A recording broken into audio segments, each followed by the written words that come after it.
Hello everyone, we are live and this is going to be one of my authors chats of the week, and I will keep my eye out for my co-host. I'm pretty sure I noted that he was already live, so let me see if I can see him. There we go. And we'll go from there in just a few minutes. Perfect.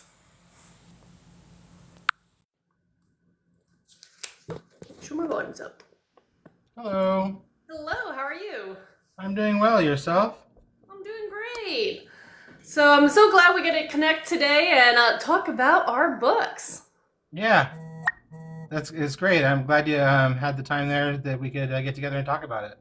Yeah, and so I don't know if you've ever listened to one of my lives before, but since you're my co-host this week, I always like to start off with you introducing yourself and what you write, and we'll just go from there. Okay. So my name is Sylas Seabrook, and I write sci-fi. I target fantasy, but I always explain it too well, so it turns out sci-fi. Um, I've got one series that's completed already, the Pure Impurity series. That's a series of 4 novels and 2 novelettes. Nice. And I am starting with the release of the first novel in my next series tomorrow. Ooh, Um, fantastic. and that series will be 10 books in the series, plus a side novella on which has already been released, and a separate book I'm calling a spoiler book that will be released to really tease people's appetites.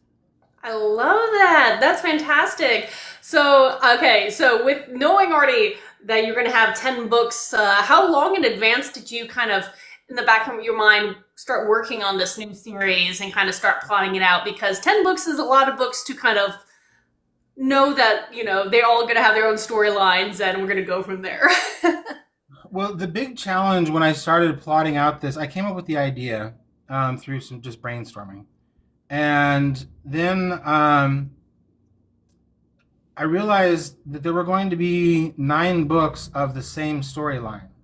The main Okay. character steals a medallion. So the real question was, could I make it enough that it wasn't the same storyline, even though it was, yeah, he steals a medallion, yeah, he steals a medallion. But like the current book I'm working on is book 5, and that's more of a cloak and dagger type of a setup. Ooh. Versus one is a game where they have to play this game and they hide in the shadows of the game. Another one is outright stealing it. Um, uh, so each one had to have its own like little plot. There was a different trope to Hmm. keep readers interested, because if it's the same thing from book to book, no one's going to want to read after the first book. They've already read it.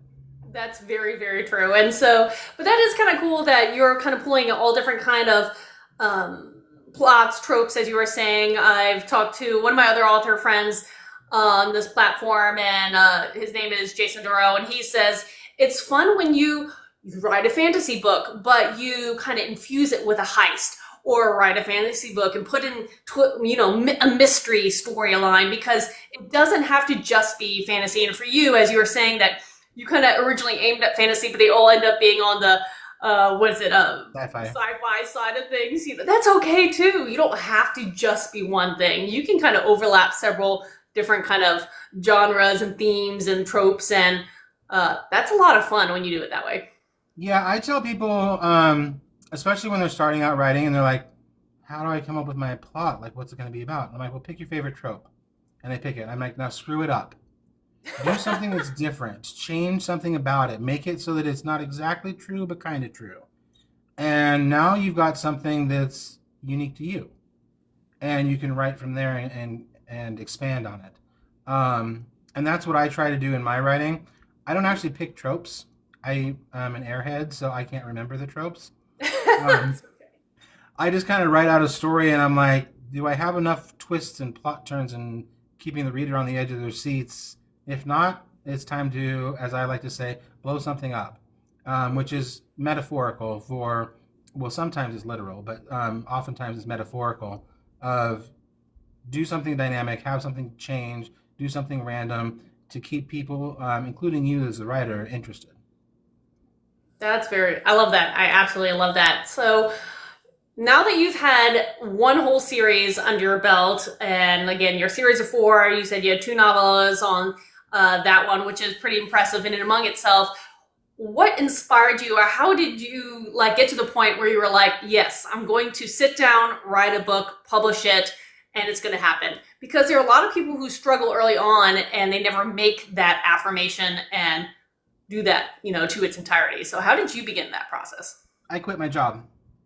Hey, there you Um, go. I decided that I wanted to write. I was a full time tech person, and I was the tech guy. So Hmm. I had to be available 24/7. Mm. If I wanted to take a vacation, like, well, are you taking a computer? Will it have Hmm. reception? And I realized I was never going to be able to do what I was passionate about in life, though I do love programming. But that wasn't the passion that I was looking for. So I stepped down from that, took a much lower paying job, but at the end of the workday, I was done. And then 9 months later, I had my first novel. That is Um, wonderful. so I spent a lot of time researching and everything else, but when I finally decided to do it, is when I walked away from my previous position to seek another opportunity that would allow me to do what I really cared about in life. Hey, and that is such a scary thing for people to do, is to step away from a job that's security financially but may drain your soul. It's Mhm. something that prevents you from pursuing what you enjoy, what you're passionate about. And so for the few people who are so brave and make that step forward, it's amazing. So congratulations to yourself for taking that risk and moving forward. And it sounds like it's paying off for you, in the sense it looks like you have a number of fans already. Yes, so welcome to my Street Team Plus Plus. There are a lot of other people who are in here that are honorary Street Team members. They can't devote a lot of time to the thing, but there's also a lot of the Street Team members in here, including the coordinator, Nisi. Ooh, fantastic. So, yeah, it's great to have so much support, and a lot of these people are authors, Oh, or soon to be authors. They're writers that are getting ready for the finish their first work. So it's really nice that we have such an awesome community where we can hmm. support each other. It's not about competition. It's all about helping all of us to be the best us we can be. Oh, I love that. That is definitely true, and that's what I.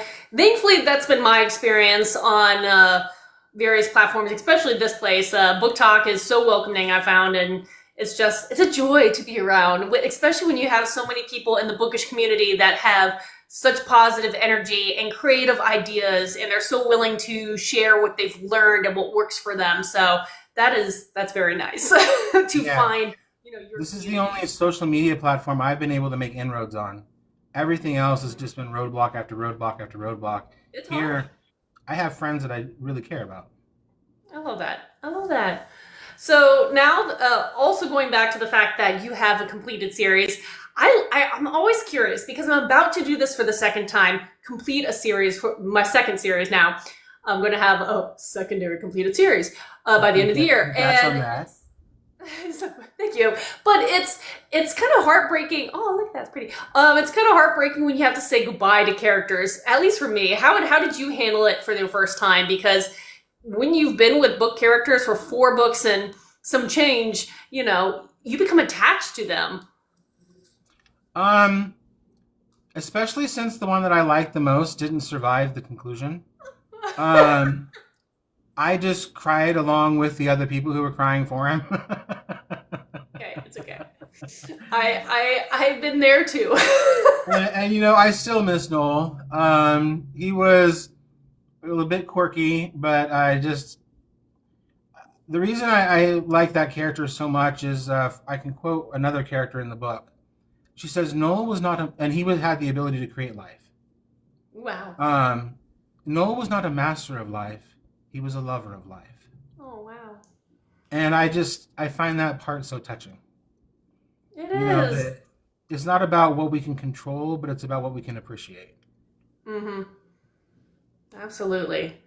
And but yeah, it is an amazing feat, and that wild feeling when you can finally say you've written a complete series.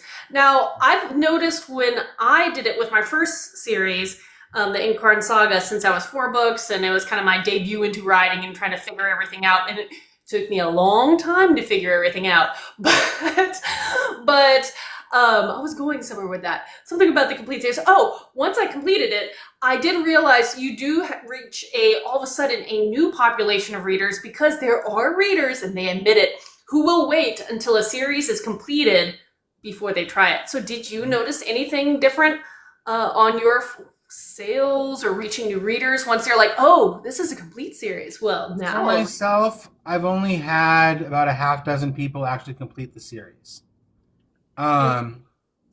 However, big caveat to this, I was in absolutely no social media. Mm-hmm. I paid for a Facebook ad and they banned me for violating the terms of service for showing a planet and an excerpt of my own book.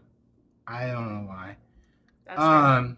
So I had a really hard time getting any kind of feedback or traction on that. Mm-hmm. And by the time I got into TikTok, I was working on another the new series. Mm-hmm. And that's where I was focusing my energies so much, not as much as marketing the first one. Mm-hmm. So I haven't seen a lot of great success with that yet. They say, it takes the 20 books to 50K. I'm sure you're familiar with that. I'm building my backlog for when they're ready. Hey, I like that.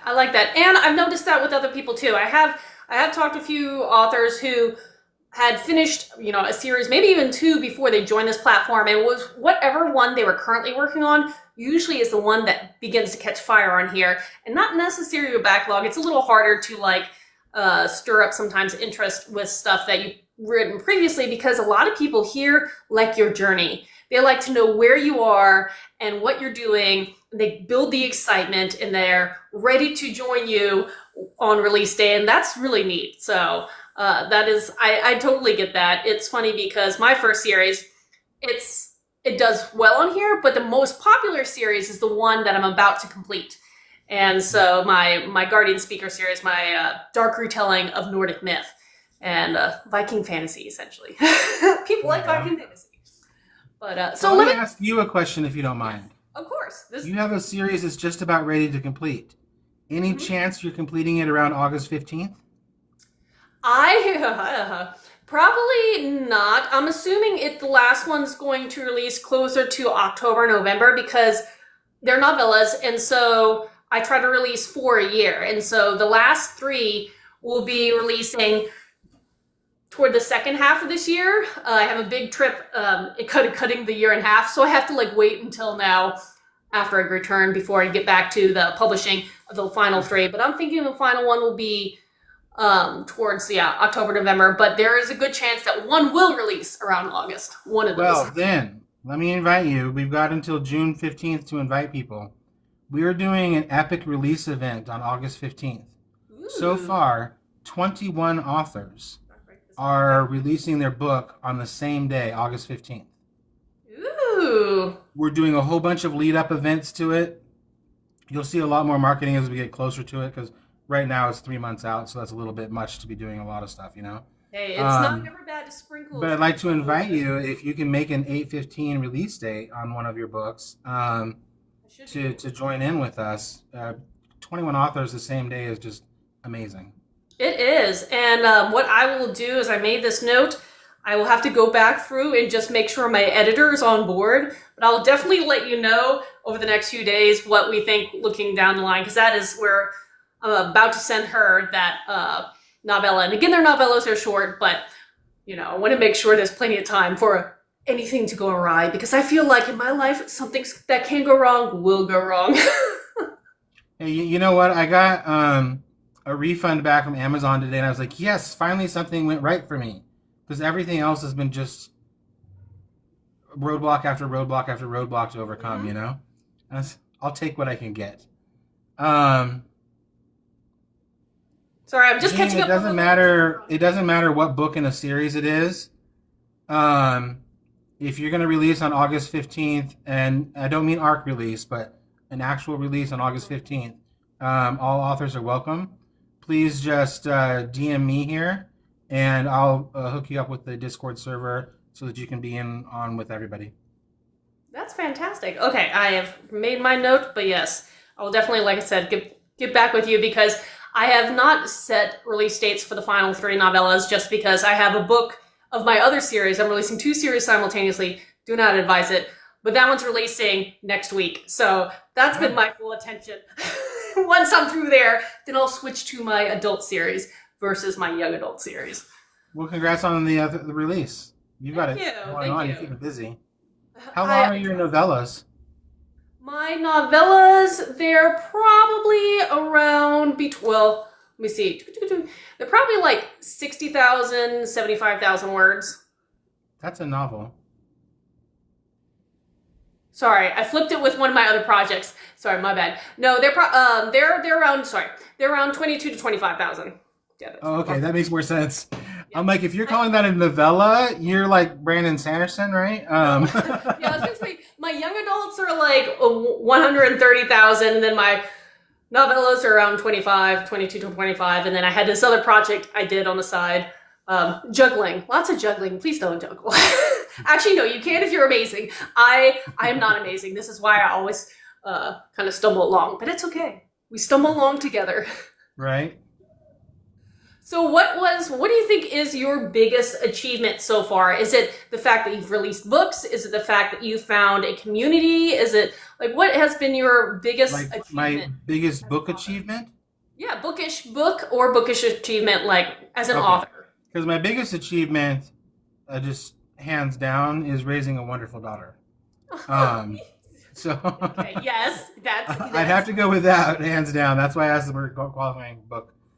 Um, for bookish, it's been that I have failed at so many things along the way because the opportunity to learn from that has allowed me to share with others hmm um, information that they may not have known before they have to stumble through the same thing. So I've kind of just been like a bull running through the crowd, trying to figure out my way getting there. Yeah. I love it. And now that I've got to where I can publish and do a variety of things, started my own publishing company with Mel, and we've got into the nuances of it. It's nice to be able to help other people. When like somebody was saying a couple of weeks ago, she's like, I can't publish my book on Amazon because I changed the date and now they've blocked me. Wow. And I said, oh, guess what? I did that too. All you got to do is send them an email, and the first time they'll take it off. They won't assess you the 1 year penalty. And she was able to get her book back on the market for pre-order.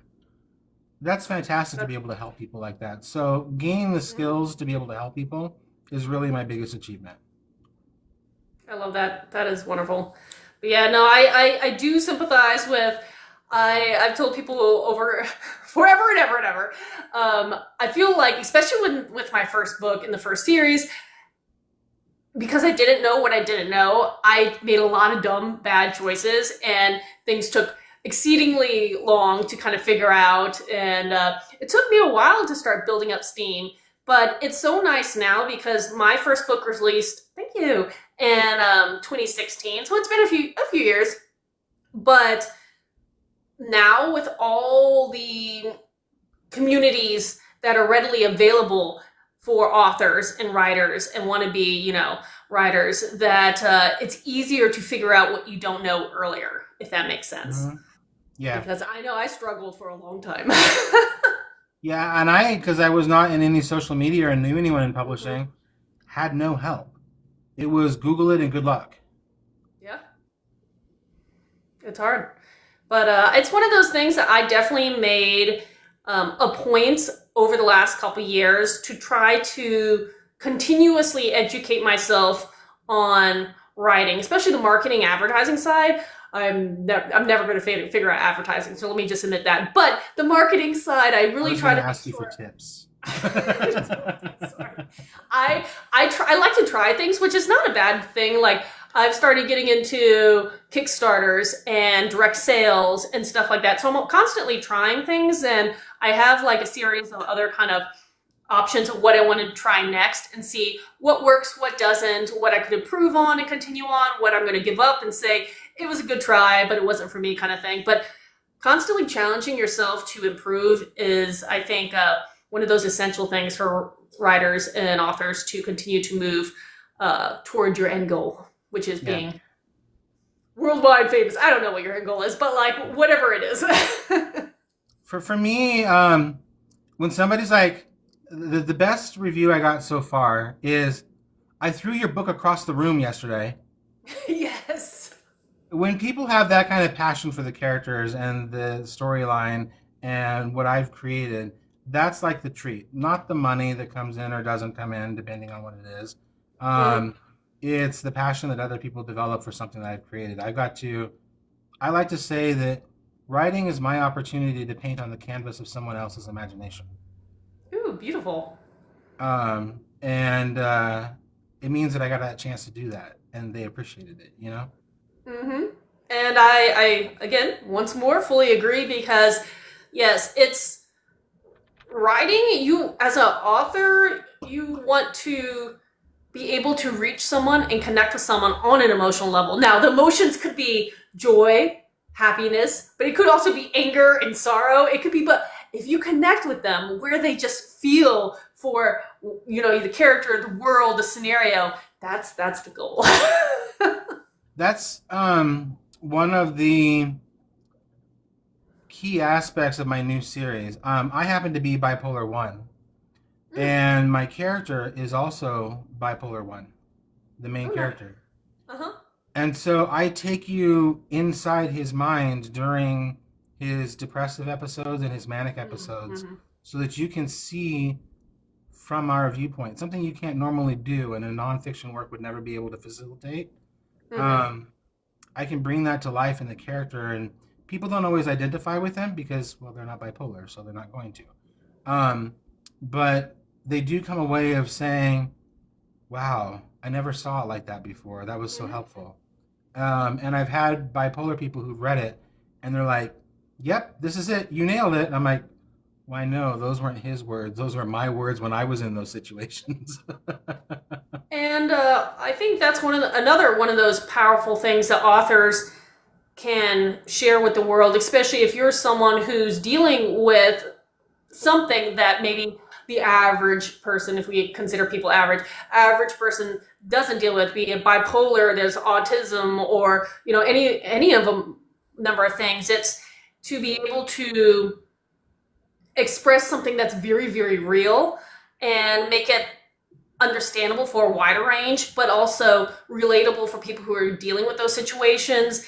And sometimes it is easier to set that in a fantasy scenario or sci-fi or, again, like you said, a A fictional nonfiction world. book Yeah. series. It's a little more approachable. At least that's what I've heard from a lot of people who are the authors or the readers of those kind of works.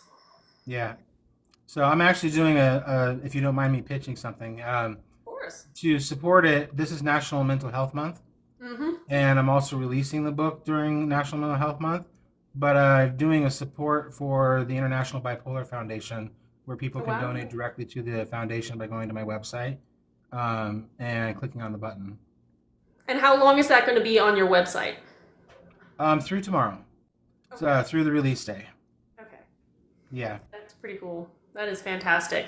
And yeah, I get there are so many ways the writing community can help other communities or just so many different populations through writing, but through also like what you're doing is fundraising or bringing awareness to different organizations, and that's fantastic. yeah. So I love it was nice, and I chose him being bipolar. I just wanted to make a main character who wasn't the hot guy and everything like always went well for him. So I took away his limbs. it. Mm. And then I said, now I was talking with a friend of mine. I'm like, I need to give him a mental difference. He's like, dude, you're bipolar. You write what you know. I'm like, yeah, but that's so personal.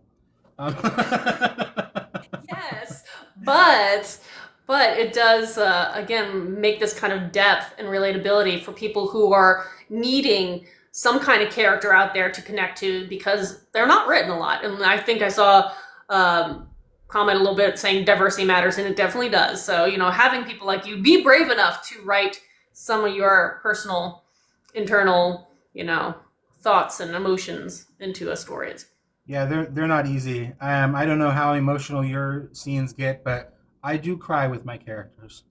Mhm. Well, it depends on my series. Now, some of my book series are on the darker side of things, so I cry when I lose a character, and that, depending on the series, happens more often than you might like. But yes, I cry with them, I cry for them, and it's funny because when I'm writing a story, even though I may have plotted out a bulk of the storyline, there's always something that just kind of writes itself into being, and I'm totally kind of cool with that happening. And usually that is like when I realize, oh, the character's not going to make it, and then I'm like, oh no, oh no, I just want a blanket and a pillow and something warm to sip on for the next like 2 days. Yeah. So going back to your upcoming book series, are you an author who writes from a single point of view, or do you choose like a wide cast of multiple points of view? Like, how do you approach telling the story? I write third person limited, past tense, and multiple POVs. Um, so you guys are rocking it in the comments, by the way. Thank you. So I like to take you into different characters and show you different aspects of the scene. If you just write in like third person limited, it becomes as limiting as like first person limited, in that you can't go outside and show other stuff, and you can't hide certain things as easily. And so being able to switch perspectives by next chapter or something, helps diversify the characters. And you'll see that for people who write from first person limited as well, they may have multiple viewpoint characters. Yeah, I was at up to this point. Things will change, but up to this point, the 3 series that I have worked on or am working on are all single POV, and so it does kind of limit you with how you can tell the story, but it also sometimes challenges are fun, and it just forces you to be a little more creative on how to hide things and or imply things that maybe the reader kind of picks up on, but the character still somehow doesn't exactly figure out yet. But with that said, it is. I think also I was a little terrified of doing multiple points of view for whatever reason. It just sounded like so overwhelming. But yes, it's going to change soon. And I'm definitely going to start releasing a couple other projects that have multiple POVs, and hopefully I do it justice. I think they're helpful for when you do secondary characters. You've got your main character and then your secondary characters. Those are the ones that I'll usually conscript into the second, another point of view. Occasionally, I'll do a tertiary or quaternary character that's more removed, but there has to be a really good reason for that. For example, in my first book I ever published, the main character has to watch the mother go into this girl's mind and rescue her from the dream world. Ooh, wow. The main character can't give you the perspective because he can't go into the mind. The girl is out of it. She's in a coma. So you can't look from her perspective. The only other perspective left was this tertiary character, the mother. So for that one scene, I broke with my first or second, and I just took you from the mother's perspective. Wow. But I have to have a good reason for it. Otherwise, I keep you within the first or second levels. In order to make it easy to follow. If I have to remember 30 different people's names, like it could be hard. As an author, I can't even do that. I'm too much of an airhead. Well, it's one of those questions. I don't know if I've asked this question. I feel like I am, because I have my questions of the day, and I think it's one lined up because sometimes I film a few of my videos in advance, and either I just asked it or I haven't asked it yet. But it was, when is there too many points of view? Like, some people like large casts, but other people find it very hard to follow, or do you get confused? So I wonder if there's a sweet spot of okay, the range is between here and here, and that's the sweet spot when you're doing multiple. But yeah, I'm curious because I'm starting small, and we're gonna play around with it. Somewhere between 4 and 6 is where you're gonna find the sweet spot. Okay. However, just like in everything in writing, you're gonna find people who can do 20 characters, and they just nail it. They do it right. You follow it. It makes sense. You're good. Others, they get to two characters and they start confusing themselves and they have difficulty with it themselves. They're not. They're not. Um, I'm trying to find the most constructive way of saying this. They're not ready for that level of abstraction yet. Um, I'm not ready to do 20. I don't have that skill level. I'm I barely. generally keep it between 3 to 5. Yeah. But I will break that occasionally if I need to. Yeah. I'm trying to like getting to the point where I'm gearing up for like new projects and series as I'm wrapping up some of my other ones and trying to decide what I want to try that's maybe a little different or not. And one of those is considering should I do a larger cast of POVs for an upcoming series. And I'm kind of going back and forth, I could either quickly revert to my favorite comfort zone of one person, which is going to follow her everywhere, or do I challenge myself and be able to explore, simultaneously throughout the continents or something like that. But it does drastically adjust also how you want to express your story. So it is What I would interesting. suggest doing is writing 4 or 5 chapters and having the point of view switch, Mm-hmm. then stepping away from it for a month, coming back and reading it. And if you can follow it, if it's all making sense and stuff to you, go with it. If there are minor changes that you need to make it work too, go with it. But if you look at it and you're just like, when What did is this this? happen and who was doing what, then maybe this isn't for you right now. That's a very good point because yeah, I'm a baby steps person and it takes me a little bit of time to like get out of my comfort zone and try something different. For instance, again, third person perspective. I like that. I like that. That's my jam, and I think I'm going to stick with that because I've tried and people have enjoyed it. A short story in first person, and never again will I write first person. That was so hard. I tell people I'm not skilled enough. I get asked a lot of questions, and one of the questions is, um, people tell me that no one reads first person or no one reads third person. Well, that's not true, first of all.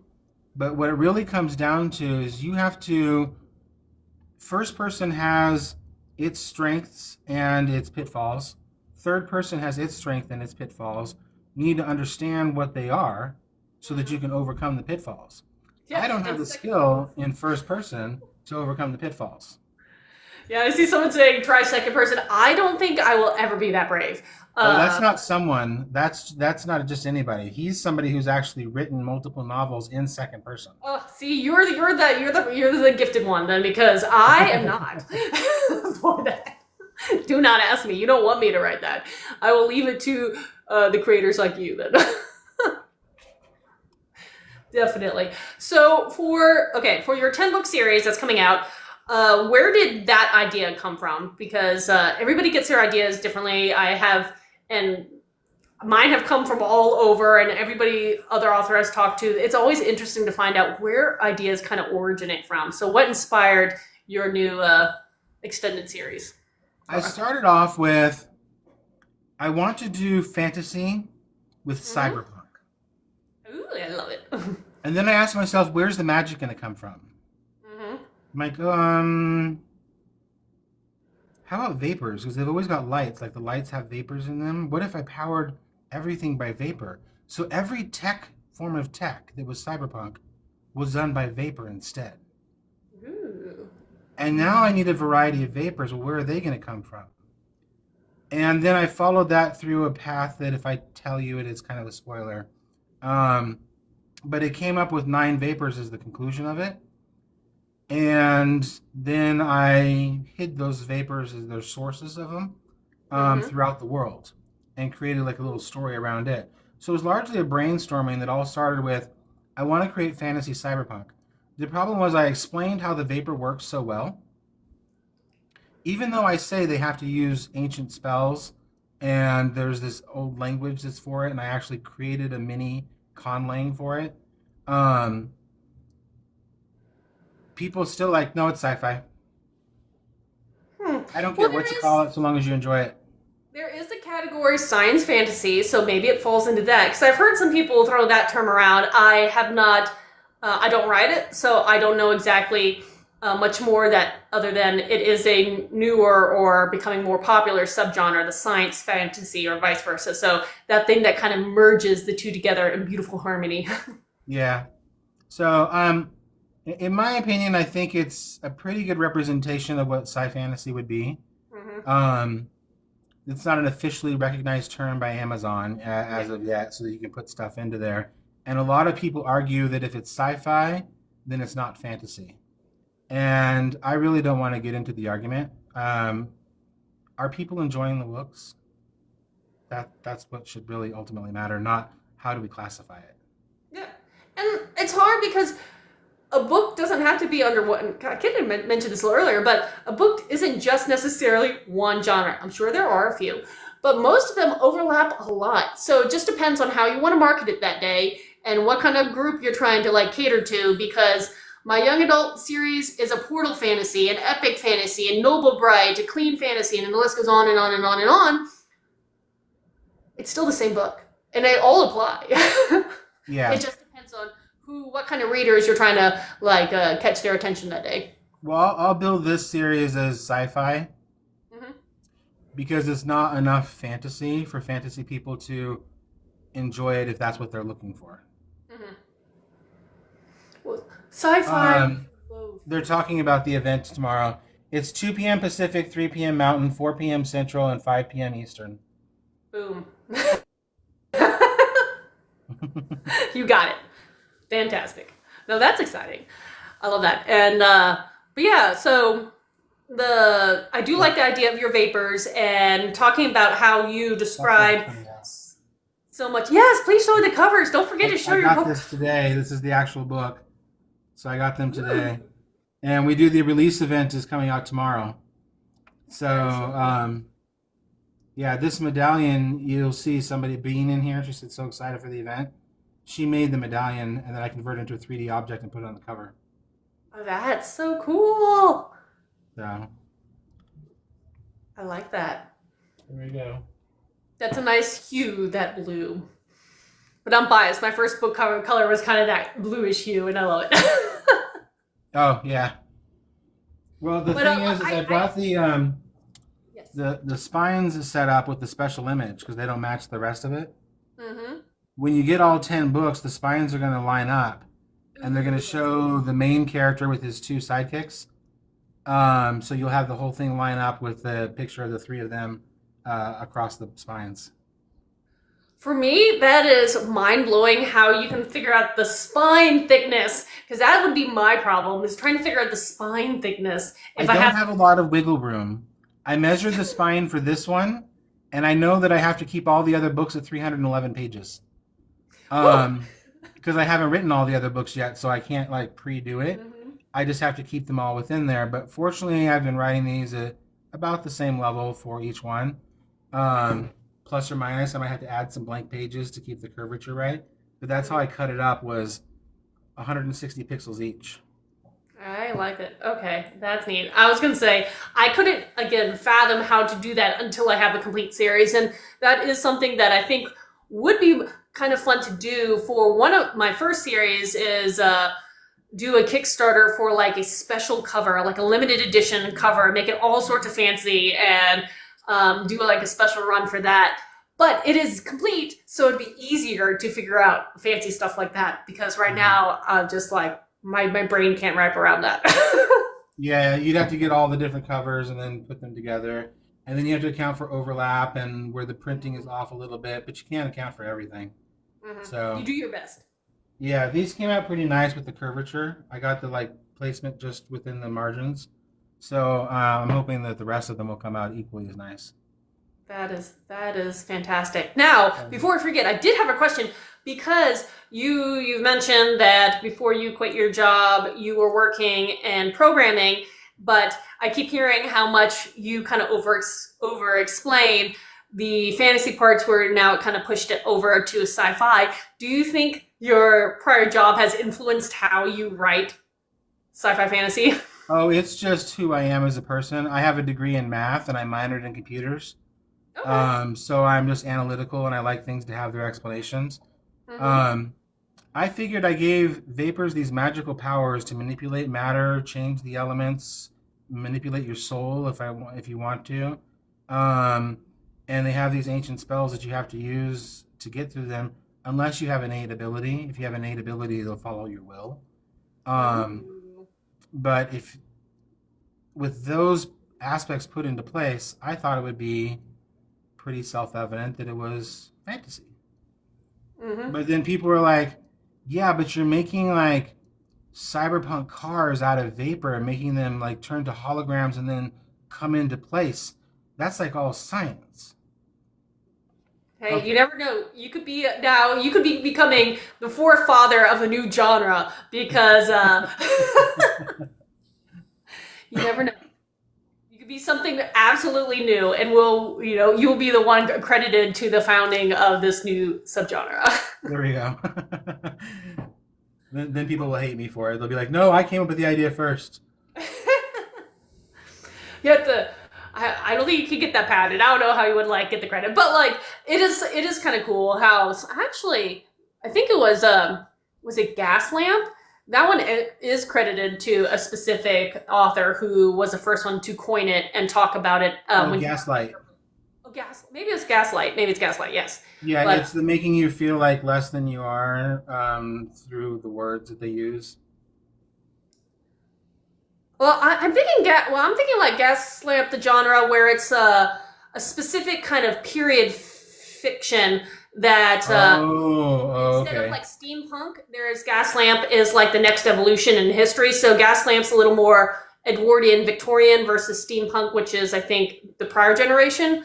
And Okay. but it's I'm split. glad you clarified because I hadn't heard of that. So, Yeah, yeah, yeah. nice. So that's what it is. It's talking about how technology and fantasy is kind of set into a certain niche period, but it is interesting. Again, all these like subgenres that are cropping up to kind of help market different works. But anywho, let me not also forget to ask you because if this platform is very nice, and we hope it will be, I'll repurpose this video on my YouTube channel and make sure I put all your content down below so people can find and get your new book Okay. once it's released and all those kind of cool things. So, outside of this platform, Book Talk, where can people find and follow you? As in, do you have a website? Do you have a newsletter? What other socials, if any other socials you like to hang out on? That Yeah, kind of thing. everything is on my website, Sylas, Sylas dot art, A-R-T. There you can sign up to Alpha Beta Read if you want to. You can sign up for the newsletter. You can find links directly to all the stores for all of my books, as well as merch. We've got I I don't know like where I merch. put my cup, but I have a cup. Um, and others have got their cups too. You saw them mentioning Petey. Petey's the bird. They Oh, love that's cool. Petey. They got cups just for Petey. So you can get merch, books, links to the websites. It does link off to my TikTok page as well, Mm-hmm. and give you all the information, all at silas.art. Mm-hmm. I love that. And that also answered that because I was wondering if you were exclusive through Amazon. Did you sell wide? Do you sell direct? So that kind of helped kind of answer some of that. So it sounds like you sell more than just Amazon. Yeah. For right now, I have my books on Kindle Unlimited, and I'm taking them off of Kindle Unlimited because you get a very small fraction Yeah. of what it would get to sell one book by having it on that point, Mm-hmm. and you're limited to just Amazon's platform. So I'm going to open it up so that I can sell it directly myself Yes. and put it as a cheaper price Mm-hmm. and make more money in the process of selling it for a cheaper price. Mm-hmm. So that will end. However, I will let you know a secret. I have put Ond up. Ond is the prequel to The Emintian. It's a character novella. And Ond will be free tomorrow there on the release of The Emintian. So you'll be able to go on Kindle Unlimited, or not Unlimited, Kindle, and Mm-hmm. purchase it for free. Hey, everybody remember that one. Free books. We love it. And it gets you a little taste of what is to come.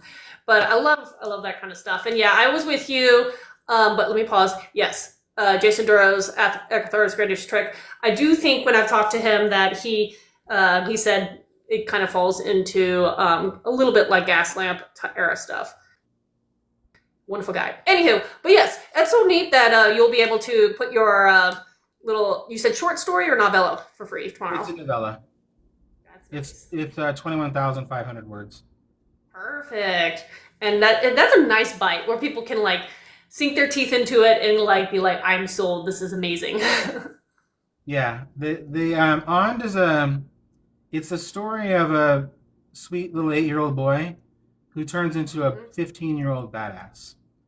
And you meet him as the badass in this main series, and as people were reading about him, they're like, I want more Ond. Give me more Ond. So after I had written book 3, I went back and wrote Ond, and then I just released it first.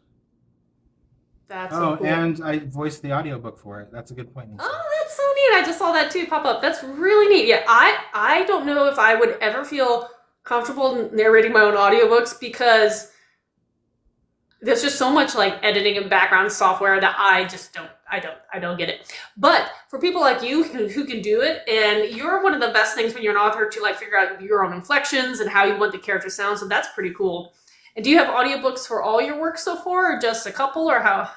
No, so I've said this a few times. I'll say it again. I'm an airhead. So when it comes to like my novels, I can't remember from one day to the next what voice I chose for somebody. 300 pages later, I don't know. You're getting the voice I got now for you. Hey, that works. Whereas a professional narrator will be able to handle that. On being 21,500 words is just a 2-hour and 12-minute recording. I can remember the voices for 2 hours. I'm not that bad. Though his was a challenge because it's the same voice, but he goes from being 8 years old to 15 years old, which is a huge vocal change. Yeah, that's a big age change. Yeah.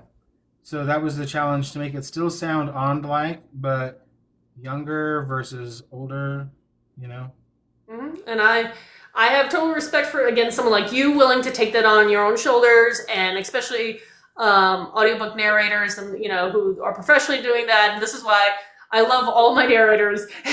Just like, thank you for doing all the works that you've done, because it is really cool. It is really cool to hear your book come to life, be it, I'm sure, yourself or someone else, just to like listen to the recording and be like, this is my story. I wrote this.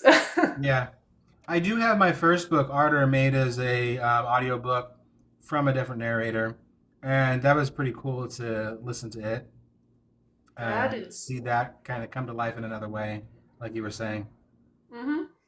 And it's also interesting, sometimes a little nerve-wracking when you're trying to see the narrator figure out how they're going to represent your characters, and you're like, is it going to sound good? Oh, she gave this one guy a voice like this. I'm telling you that if Governor Muwaski does what he's trying to do. And I can barely sustain that voice for like 15 seconds without having to cough because it just hurts so much. How she did that consistently when he's a politician, so he gives a speech. Wow. I was like, oh, you poor thing. Wow. Yeah. Wow.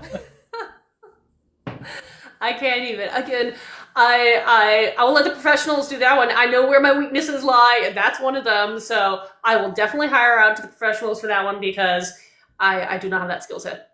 Everybody would sound the same. It's nice to get somebody who can bring it to life. When you do, I have some tips for you. Ah, good to know. Good to know. But yeah, I actually will be having a couple audiobook releases. I just have been approving both of them simultaneously, which is weird because I didn't expect that. So I don't know which one's coming first, but I'll have 2 new ones slotted in the next probably month. It just takes forever for ACX Audible to do their approval situation, up to 2 weeks. So they've already completed the recording and they're uploading it? Mm-hmm. Oh, yeah. So you just got a couple of weeks to wait.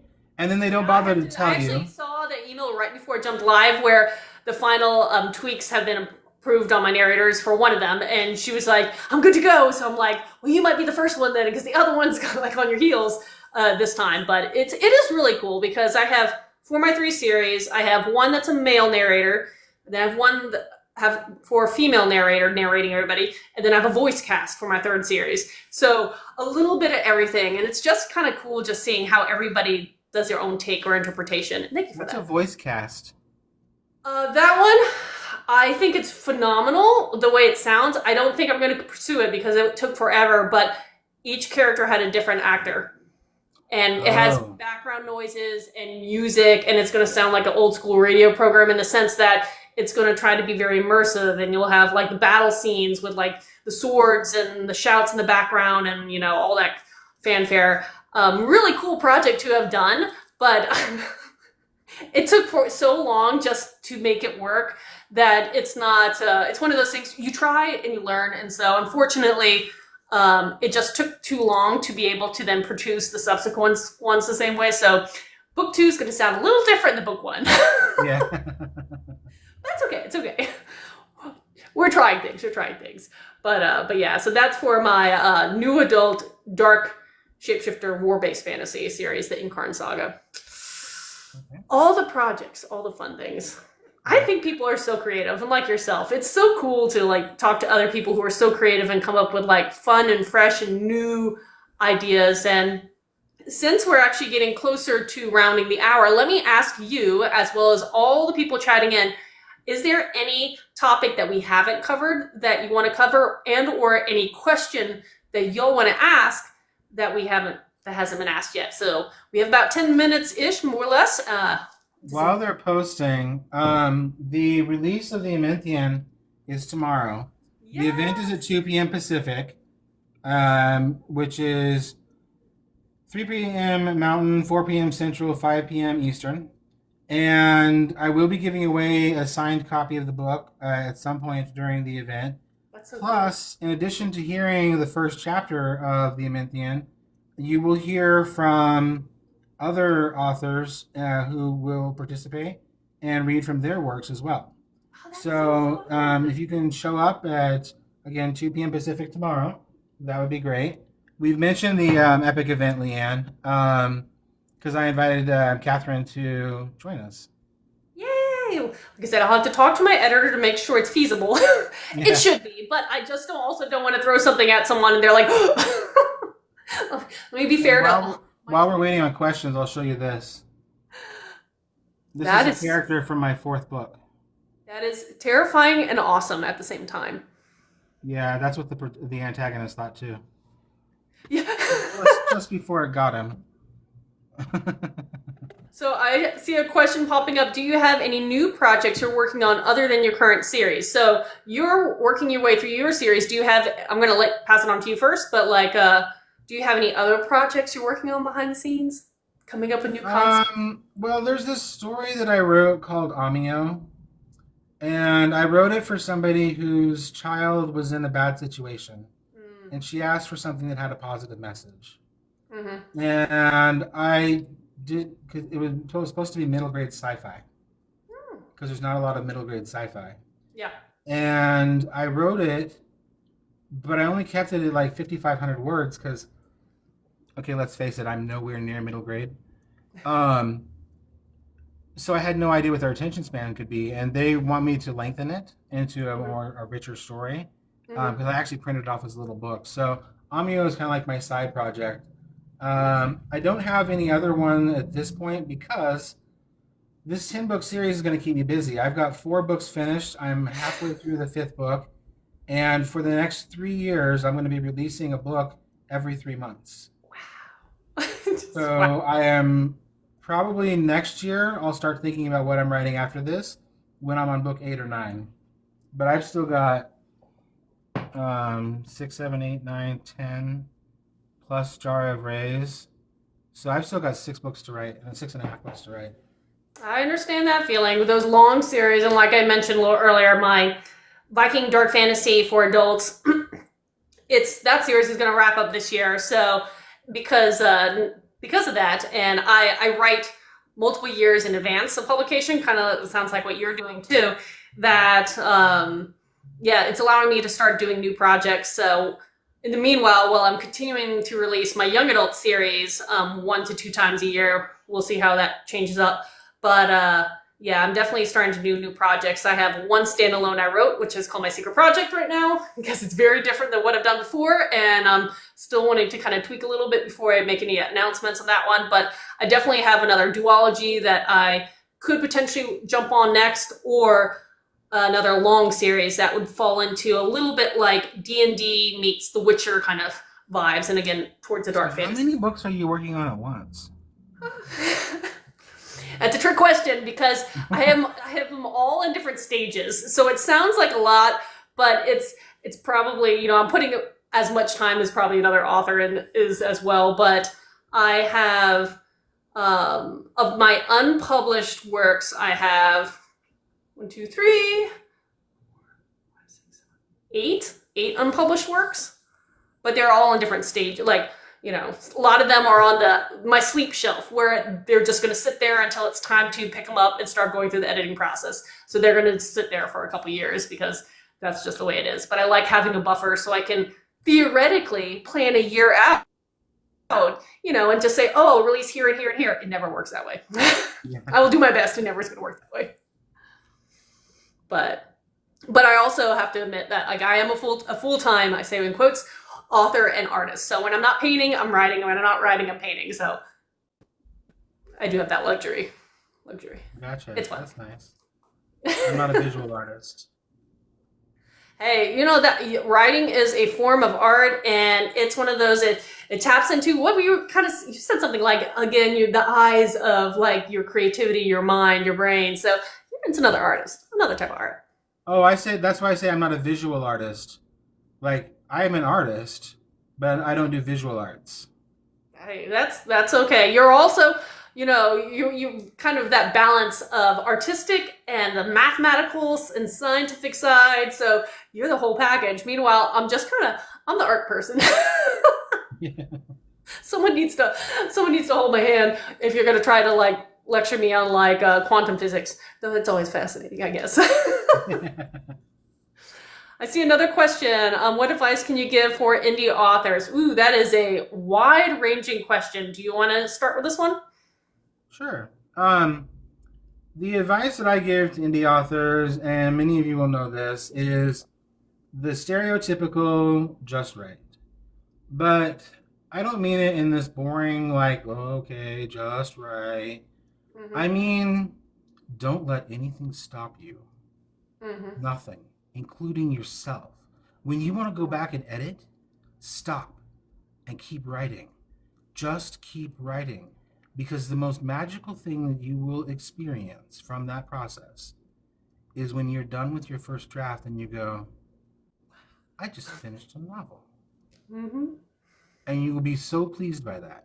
Don't let anything stop you from writing. I love that.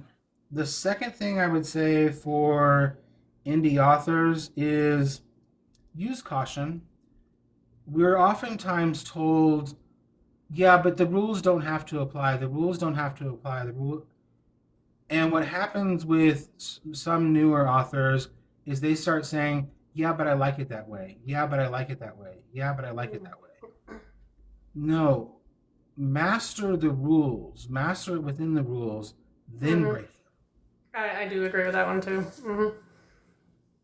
Okay, go ahead. That was my 2 bits there. For me, I guess my favorite one when I get asked a general question like this is honestly something I wish I did from the get-go for me, which was start building your community. I mean, all you guys, it sounds like you already figured this one out, but start building your community right away. So if you've never published even a book yet, start talking to other, start talking about, hey, you're going to do this writing process, and maybe the genres you're playing. You don't have to like give anything essential away, but just start building a buzz, excitement, find people who will be your support team, and be present on at least one social media, if not multiple. Book Talk's great. And that way, by the time you are ready to the point of releasing your work, you have a fan base already there. And so you're not kind of like me, which kind of fumbled around for almost 2.5 years, wondering why no one was buying my books.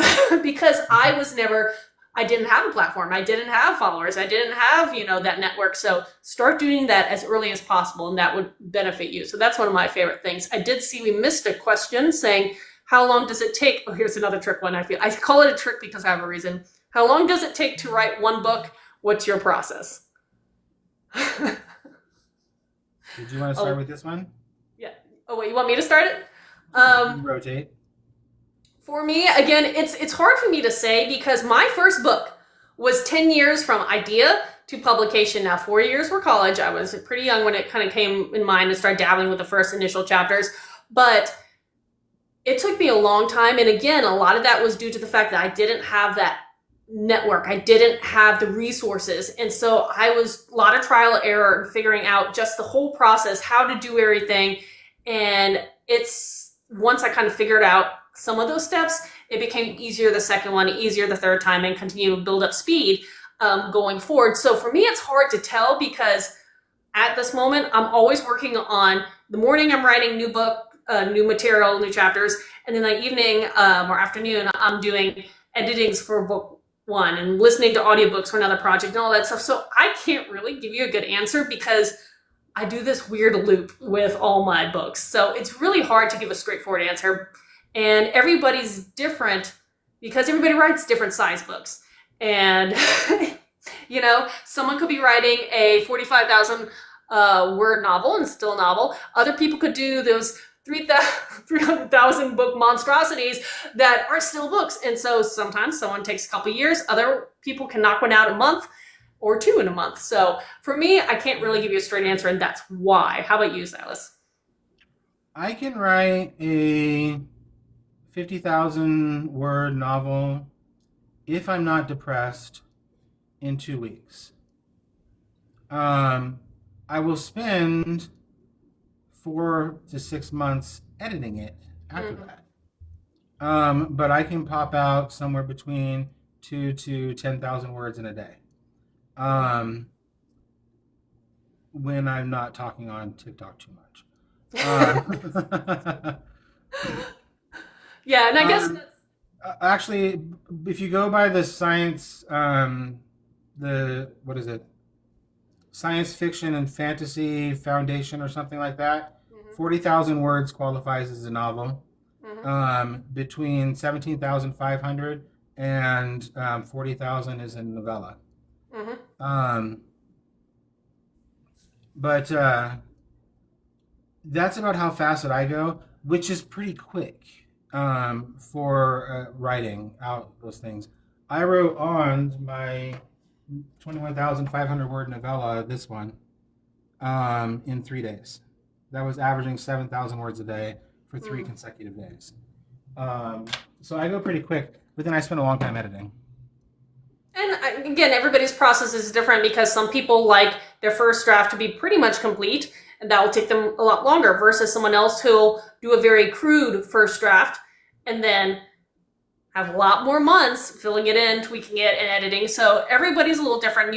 For a writer, you have to just figure out and test things and find your comfort level and go with that because your writing style is going to be different than mine and probably different than his.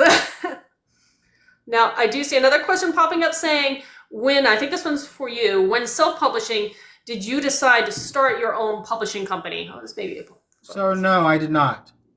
I was just as happy to just publish along on my own because I knew the process and didn't want to mess with it. My taxes all worked out fine, so I was good.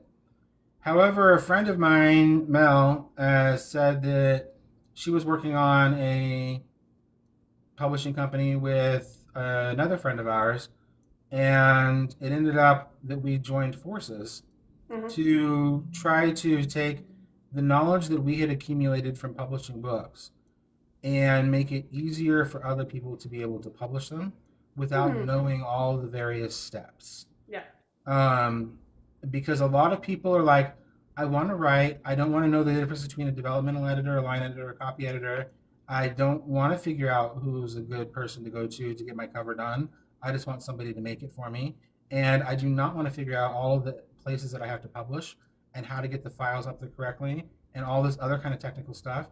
Because, look, my phone has one button and that's all I want to use. You know? So that's where we ended up with the publishing company, is as a means of helping others. I like that. And yeah, for me, I'm not a publishing company, but I did make sure I was an LLC right off the bat because I do want to I treat it as a business, and so everything I do it is a business. So I run my own business, and I have multiple hats, as they say, for that business. And I also hire out things like narrators and editors and other people who are the professionals in certain niches because I need that. But yeah, I'm not a publishing company, but I am my own legal business entity, if that makes sense. Mm-hmm. Yes, and I do see some comments saying recommend writing out down ideas as you get them because by the time you get to your computer, amnesia. Yes, I actually started using the fun little. I don't know. It took me years. I'm a born an old person at heart, but started using that note function on my phone. So anytime like a scene or an image or a type of character pops in my phone, I have a running note of just like future things going on. Just like as soon as it pops in, quickly type that down and then move on with my day. So I totally agree with that. I was on the bus one day dictating into Google Docs using voice to text a scene, and I realized this is going to sound bad to everybody listening. I don't care. So I just said the scene and hit record. I think if anyone asks, I'm like, I'm writing, just calm down. It's fine. It's fine. Unless it's one of those kind of like serial killing scenes, and then you're like, everybody slowly starts leaving the bus or the train, and you're just all of a sudden like by yourself, and you're like, where did everybody go? But Google Docs has is a lifesaver for me. I wrote my whole book on my phone. Busy mom on the go. Fantastic. It is cool how there's so much technology that allows us to be able to kind of make it work. And again, as Silas, you said a little earlier, right? Don't let anybody stop you. Don't let yourself stop you. Just do it. And so that is pretty cool. Trevor, okay, here's my 2 cents. And the question is for anyone who's watching this later, do you think it would be beneficial for visibility purposes to start or use a publishing company? I want to do my own, but it's a little terrifying. I'll answer the part of that that is about starting your own publishing company. There are a lot of steps, and you have to get them right. Otherwise, you get fined. I just got notified today by the Florida Department of Revenue that I failed to file something on time, and there's a $50 fee for it. Because we filed the paperwork 2 days early, and I didn't know. So if you're not already intimately comfortable with the publishing process, I would not recommend trying to start your own publishing company. Now, for taxation purposes, and I am not a tax professional, consult your own tax professional, it may be easier for you to have an LLC where you have a separate bank account, you have all of your income coming into there, your expenses coming out of there, it's all tracked, it's all set up from there. And should you do something somehow that somebody perceives as harm and they sue you, it doesn't come back on your house. It comes back on the LLC. Again, I'm not a professional on that stuff, but that's just my understanding of those things. Starting your own publishing company is intimidating. Yeah, yeah. I know one of my other author friends, he just announced that he is doing that, but it took him a while, and he was doing phenomenal as an author. AP Beswick on here, and he does phenomenal for his own writing, but he wanted to expand in that. But he did make sure he knew enough about it. So starting off, right off the bat, creating a publishing company might not be the smartest idea. You may just need to take steps and be, learn the self-publishing thing, and again, continue to educate yourself going forward. And then at any point you want to take that next step, you can, especially if you want to start publishing other people's works as well, and using that as a different kind of income source. But I'm not a publishing company. I'm only LLC. Hiosta, the crazy example that I gave is you ship some books to somebody. They open the books and in the process cut themselves on the box. It gets infected and they lose a finger. Now they sue you. All you did was ship them a book. The rest of it isn't on you. But they can sue you for anything. Whether they'll win in court is another issue, but you'd still have to pay for the attorneys. So people get creative when they don't want to take responsibility for their own stuff. and they try to force other people to take that responsibility through suing you. And then there are the other people in the book community that will look at a similar concept idea and kind of question themselves, is this too similar? And then that's the whole copyright thing, because there are definitely authors out there that are a little too happy when it comes to someone else's concept being just too close to their own. And they could be, an innocent case, because a lot, enough people writing love stories, some kind of love story and the romantasy is going to overlap. But it's again, having that legal entity can help prevent you. And again, I'm a person who believes in submitting for the copyright certificate. Technically, your book's copywritten as soon as you write it, but having that certificate, that timestamp of this was my idea exactly then. Again, it's all the legal stuff just to protect yourself. Yeah, all it takes is a file a lawsuit and 250. Yes. Yeah, it doesn't mean they're going to win, but you have to then go and defend yourself. Because if you don't defend yourself, you get a default judgment. Protect yourself. It's pretty crazy how people will do things. It does help to have the LLC. Just be careful as a one-person LLC. They love ripping those apart and making you individually liable.